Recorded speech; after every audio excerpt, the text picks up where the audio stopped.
कहीं ऐसा आप लोग के साथ ना हो, क्योंकि हार्ट बीट आके चला गया था।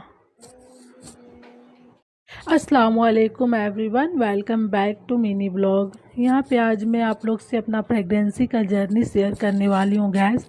कहीं ये चीज़ आप लोग के साथ ना हो, क्योंकि वो जो पल था ना वो बहुत ही ज़्यादा इमोशनल वाला। कैसे हम लोग एक दूसरे को संभाले हम ही लोग जानते हैं, और अल्लाह ना करे कि ये चीज़ किसी के साथ हो। लेकिन हमारी जो गायनो थी वो बहुत ही अच्छी थी। फिर हम लोग ना जैसे ही कंसीव हुआ था उसका हम लोग फर्स्ट वीक में ही चले गए थे, इसलिए वहाँ पे हम लोग जब अल्ट्रासाउंड वो लिखी थी ना तो उस समय हार्ट बीट नहीं आया था।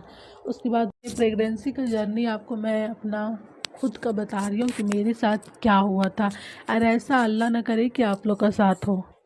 उसके बाद हम लोग बहुत ज़्यादा इमोशनल हो गए थे। ऐसा लग रहा था कि पैरों तल से ज़मीन निकल गया है। फिर भी हम लोग